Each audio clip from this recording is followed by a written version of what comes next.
Well, here it is. We've received the new computer for our 2011 Jetta with communication problem.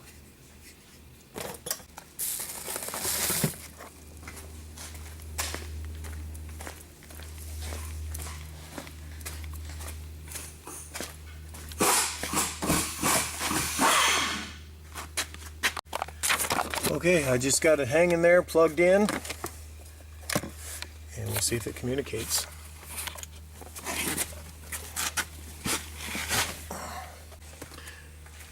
Well, I'm going to go ahead and start it up. Oh, what's... The rear wiper just screeched across the rear window. Yep. That probably means it works. That rear wipers never came on before. That wiper is controlled by this switch. Hey Corlin, the wiper came on. Really? Stop. See if the brake turns off the lights now. Oh, okay. I'm stepping on the brake, and it doesn't seem to... How do I turn that off? Maybe that did it. I'm stepping on the brake, and it doesn't seem to be flashing the lights. That looks good. You want to do the wipers? Yeah, but the wipers don't work with the hood open. Can you swing the hood down?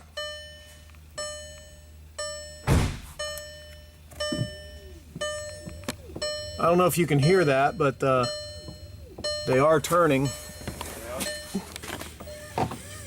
The blades aren't on it, but the shaft is turning there. Can you see that?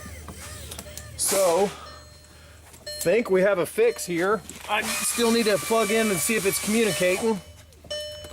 I don't know if it's going to fix the radio or not, but let me get the scan tool on this thing.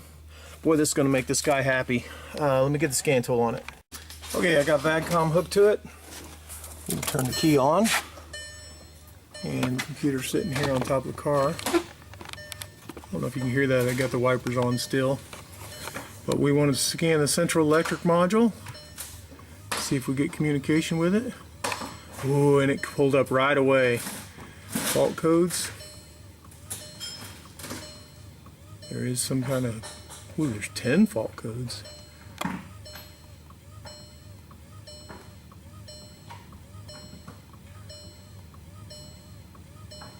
don't know about that. Let's clear them and see what happens. No fault code reoccurred. Let's go in and check again.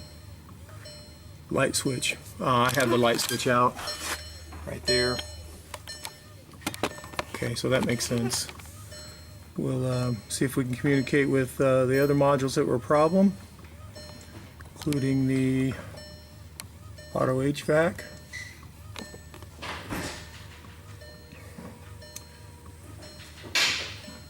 And it is communicating. And steering wheel. And it's communicating. Now, he was concerned with the wipers. We had power window problems. Let's see what we get with the power windows here.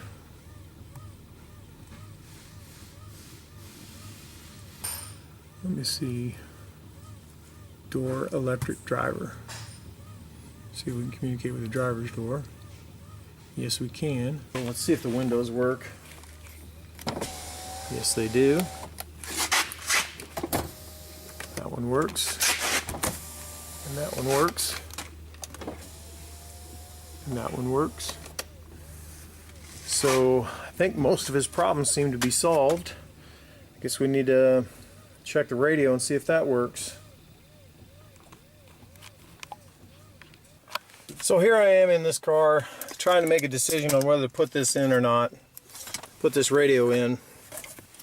Now remember, this radio would not work. We couldn't get it to come on before we put that central electric module in.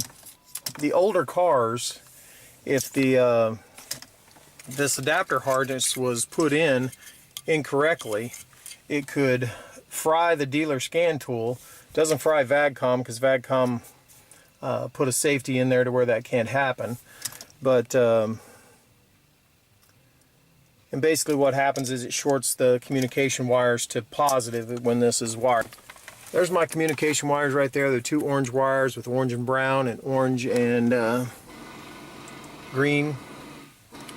And from pin location, they hook to these 2 wires here, the 2 pink wires on here, and those 2 pink wires go to this device. If you read this device, it says radio replacement and SWC interface, select modules with CAN bus. And I really think what this is doing is interfacing with the network on the car in order for certain functions to work, like the radio controls on the steering wheel and the telephone. The telephone goes through this. I don't pretend to know everything, but this device I'm pretty sure runs into the network on the car. So when I look at this and I see these pink wires going into that, I don't see how any of this mess could be wired incorrectly.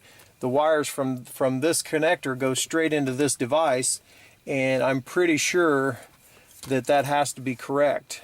So at this point, I'm pretty sure there's no voltage run into that data bus, although the data bus is supposed to be pretty resilient. You know, if you jump 12 volts to it, it's supposed to survive that, and if you jump ground to it, it's supposed to survive it. That's what I've heard and read in training seminars.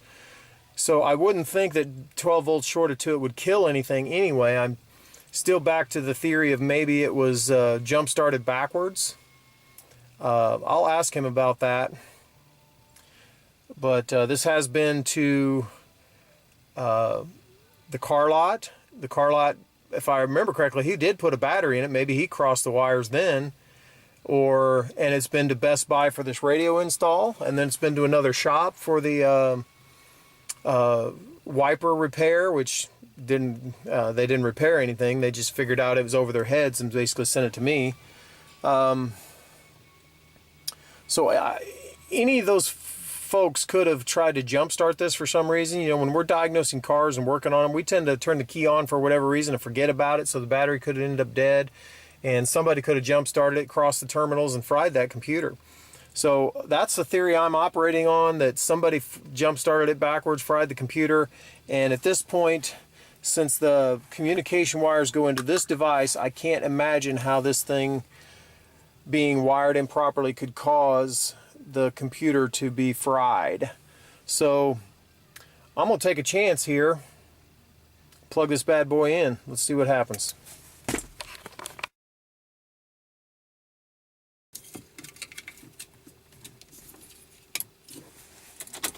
And we'll turn the key on.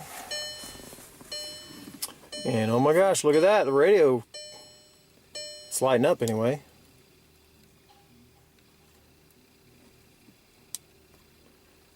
Yep.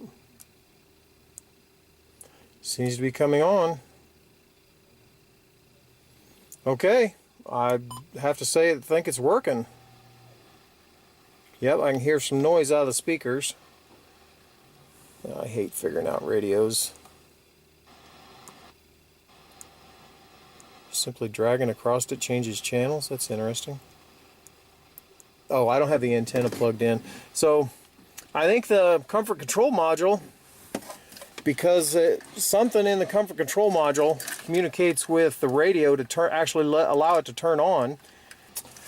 The gist of it is this car's fixed. Central electric module fixed all of it. Well, I had Cortland finish the install on the radio, and as you can see, it seems to be working there. Wipers, windows. Man, that's great.